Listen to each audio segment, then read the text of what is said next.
back to another edition of NHL Trade Talk. Today we're talking about the Toronto Maple Leafs, the New York Islanders, the Boston Bruins, the Dallas Stars, and the Pittsburgh Penguins. And that's coming up next.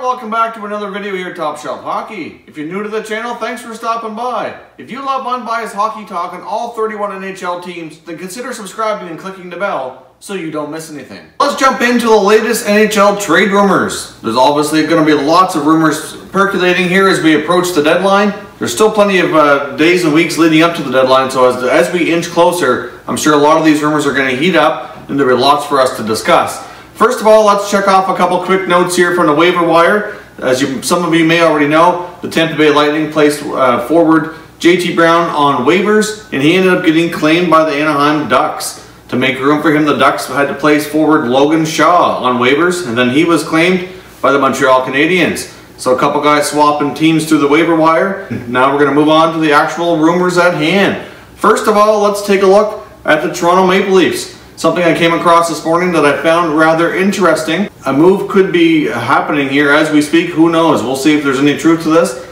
But apparently, now that the Leafs are back from their bye week, they've recalled some of their players from the AHL.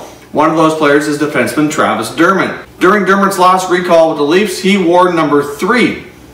Now when he's been recalled, he's wearing 23.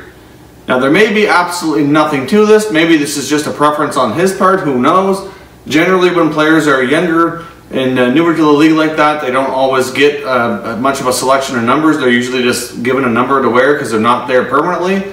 But makes you wonder, because 3 is a very common number with defensemen, and there's plenty of guys out there that wear the number. If maybe a deal's in the works and they want to hold that number 3 for another guy, certainly could be the case. Who knows? But one defenseman, as we know, that the Leafs, what we talked about here not too long ago, that we thought might be a good fit. I didn't have any concrete rumors to suggest they were working on it, but I know I said in my opinion it was a good idea, and a fair bit of you seem to agree with me, that the Leafs might be looking at Jack Johnson in Columbus. Obviously, as we know, Johnson has requested a trade, and the Leafs could certainly use an extra guy on the back end to kind of solidify things. So could a deal be in the works? I mean, it makes you wonder with a number change like that. It just seems kind of an odd thing to do. So, is there anything to it? I guess time will tell. Now, as I record this video in the morning of Tuesday, January the 16th, by the time this actually reaches YouTube later in the day, maybe something will go down, maybe it won't. If we'll certainly leave some comments here, but if nothing has happened, I wouldn't be surprised to see something go down here in the coming hours or even over the next couple of days. Hard to say. Maybe nothing happens at all, but I certainly found it interesting. So give me your opinion in the comments section. Do you think the Leafs are working on bringing Jack Johnson or perhaps another defenseman that wears the number 3 to the Toronto Maple Leafs? If the Johnson deal doesn't go down, who else do you think the Leafs need to look at for a defenseman? What is their best option? I mean, obviously there's some other names floating around out there. We had Cody Franson, former Maple Leaf, on waivers. Now there was, in case you didn't know, I know I've seen some people out there suggesting maybe they should take a look at him, and I even said so myself. He might be a cheap option, especially a player they're familiar with, just to get through the rest of the year and playoff run. But they couldn't claim him off waivers because they're at their max number of contracts. So they're at 50 contracts already. They can't take a contract in without moving a contract out. So just because they didn't claim him on waivers, it doesn't mean they wouldn't be interested in bringing him in, but they would have to do it via trade. So they'd have to trade another contract out back to the Blackhawks to make that happen. So there's that possibility. There's been speculation about Eric Branson, who would play a similar type role as Johnson. Both of those guys, or even Franson included, they're all pending UFAs as well. So it makes sense that from a contract standpoint, they fill the need that the Leafs would need to finish out the season to go into the playoffs. So I certainly wouldn't be surprised. I think they really need to seriously look at picking up one of these guys. And you let me know down in the comments, which defenseman do you think would be the best fit and makes the most sense for the Maple Leafs to pick up? Now moving on to another interesting note.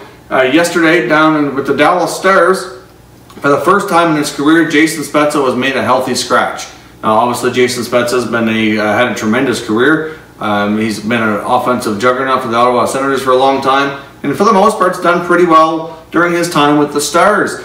Obviously, after going down to Dallas, he signed a fairly good-sized extension. He's making $7.5 million per year. and he still has another year left on that contract.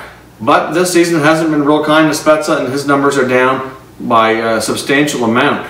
I know he spent a lot of times playing in the bottom six, a lot of times on the fourth line, and now Ken Hitchcock's opted to make him a healthy scratch. So I've seen some chatter out there, maybe he's going to be moved. Well, for starters, I think this is going to be, I mean, I'm sure Dallas wouldn't be opposed to it, but it's going to be really hard to do for a couple of reasons. He has a no-move clause and a modified no-trade clause. Now, I believe his no-move clause prevents him from even going down to the minors. I've seen on another channel I was watching talking about this just a short time ago. Maybe they send him to the minors. Do they put him on waivers? To be honest, I don't even think they can do that with his contract where he's got that no-move clause. I would go on record to say I'd be quite surprised if he doesn't get back in the lineup in the next game or the game after here real soon. The other speculation I saw on another channel today was, you know, is he done? Is Jason Spezza going to be done in the NHL? Well, I don't think being a healthy scratch for the first time in your NHL career is going to turn you into a goner completely. Obviously, this guy's a tremendous offensive player. Yes, he's getting a little older. Yes, his speed and his skills might have diminished a little bit, but I think he can still show some value. If it wasn't for that contract, he probably would be moved quite easily. But I really don't see another team picking him up this year at least with $7.5 million cap hit going into next year. That just doesn't make a lot of sense. So I think the most likely scenario is he rides out his time in Dallas. They can try to get him going. They can do what they can. Depending on how it goes, I don't know how much he'll play the rest of the year. I'm sure he'll get chances though. And the most likely scenario for me is if things don't turn around, that they look at doing a buyout in the offseason. Now moving on to talk about the New York Islanders. Obviously, we finally heard some comments out of John Tavares talking about his future, which he hasn't really said a whole lot. He said that he is hopeful to remain with the Islanders long term. So it's the first time we've kind of heard him say that he seems to be a little bit more committed to the franchise, which is good. Not that I think I think anybody should speculate that he isn't. He just prefers to keep business matters and not really discuss things a whole lot publicly, which is a smart move. He seems to have pretty good, good agent and a good savvy business mind on how to go about these contract negotiations. And he will get whatever he deserves and what he wants at the end of the day here. Just a matter of if it's with the Islanders or not. And I'm pretty sure they'll do whatever they can to sign him. I don't have any doubts that way. It's the only shadow of doubt is the team going in a good enough direction for him to want to stay. One of the things they need to improve on is goaltending. So I have seen some rumors considering that the Islanders may look to make a move here before the deadline. If nothing else, I mean, obviously they want to try to get into the playoffs and make some noise, but at the end of the day, they're trying to impress John Tavares to stay as well. So they need to not only try to show him now that they're willing and able to put what they can into this team to make it a winner today and to move forward here. So I wouldn't be surprised. Goaltending is by far one of their bigger weaknesses that we see. Maybe a guy like Halak would be easier to move because he's a pending UFA. Even if they don't move him, I don't see him coming back next year. But if they could move Halak, if not Grice, I think they should take a look at a guy like Robin Lehner in Buffalo. I mean, Lehner hasn't exactly lit it up in the Sabres. Sabres have been struggling franchise. They're going through like another version of a rebuild. He's not signed long term, so you could potentially look at a swap there. I'm not sure what they give up, but the Islanders do have lots of young forwards that the Sabres might covet in return, and that might be an upgrade for them. So let me know, do you think Robin Lehner to the New York Islanders would be good for them, and do you think that it's possible to happen? I mean, I do think it would be an upgrade over what they have right now. Considering all things in Buffalo, if you look at Lehner's stats, he really hasn't done that badly. I'm just not convinced at this point that the team is really believing in him to be the long-term solution in goal. Now, moving on to the Boston Bruins here. I was reading a report from NBC Sports analyst Joe Haggerty, who covers the Bruins quite closely, indicating that he feels the Bruins might want to take a look at picking up defenseman Paul Martin from San Jose. Obviously, the Bruins could use some depth on defense moving towards the playoffs, and he feels Martin might be a good choice. Obviously, Martin was placed on waivers. As of the recording of this video, the time to claim him on waivers has not expired, and yet there's been no announcement on a claim as of right now. So I can't say that anybody's claimed him or that he's going to clear. Right now, he's still waiting for that time to run out here, which will probably be later in the next few hours. So we'll see what happens there. I think that would be a little bit surprising myself. I mean, of all the players for Haggerty to mention on the Bruins picking up on defense, I don't see Martin. I mean, yes, he's kind of plays the role that they're kind of looking for, but I mean, considering his age in the contract, he still has another year at I think it's $4.4 million.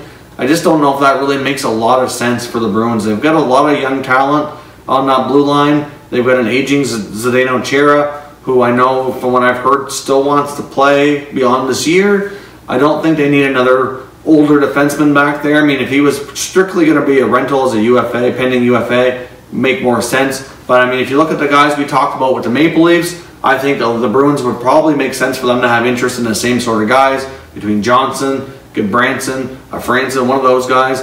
More so on the left side, I think Gudbranson or Johnson would make more sense for the Bruins, because I think that the left side is what needs a little bit more help in Boston. So let me know, does the report from Joe Haggerty saying Paul Martin should be going to Boston, that the Bruins should be seriously looking at this, does that make sense to you? What do you think of that? Or do you think it makes more sense for them to take a look at the same guys maybe the Leafs are, maybe like a Gudbranson or Johnson or Cody Franson? So leave your comments on there. We're going to end today with the Pittsburgh Penguins. Obviously, they've been winning lately. They're on a 4-game winning streak. They're getting ready to head on a Western trip, which will be an excellent test for the Penguins. We've heard lots of rumblings about them making some major moves. We've heard some rumors about them making some minor moves.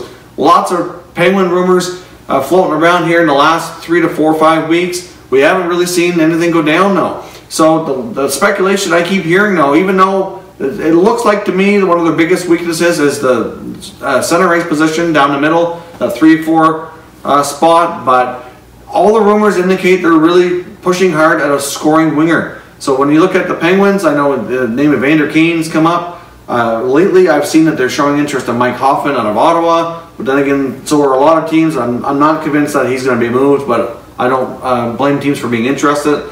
And the latest one was Max Pacioretty in Montreal. Now, I know a lot of you out there that watch this channel seem to be pretty much either not sold that the Habs are going to trade Pacioretty or would not want to see him go. And I don't blame you for having either of those thoughts.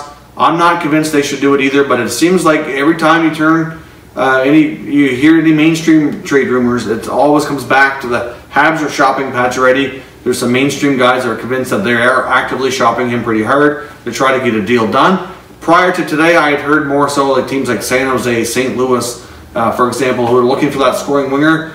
But after seeing the report that maybe the Penguins are taking a long look at Pacioretty, I mean, really, if you look at the situation in Pittsburgh, they might have some younger players that might interest the Habs in going back. You know, maybe a Brian Rust, you know, maybe Sprong, who's been up with them. Maybe they might want to move Sprong for that experience in Pacioretty. So that's the latest on the Penguins, that they're looking more at a scoring winger than they are a defenseman or a center iceman. I think right now, as long as their defense stays healthy, they're okay back there. And I really wouldn't mind moving Ian Cole. And I still would think, personally, that Tyler Bozak would be the perfect center iceman to fill that need in Pittsburgh. I'm not so sure I see that happening right now, though.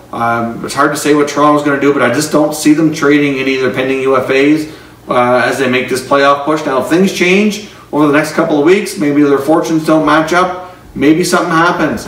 I think it would be a good fit, but where Bozak is going to be a UFA, maybe they take a look at him in the summer and maybe look at next year and beyond to go down that route. But right now, it looks like the Penguins are mainly rumored to be looking at scoring wingers that have a lot of high-end potential. And obviously, I think they'd have to probably trade, obviously, some money going out.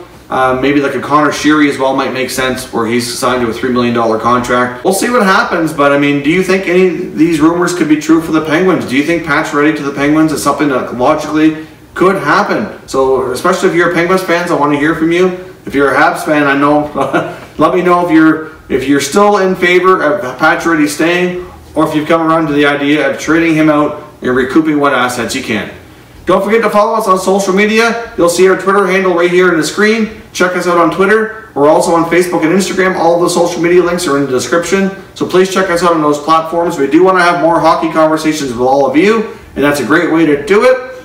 Thanks very much for watching, everybody. We'll catch you next time.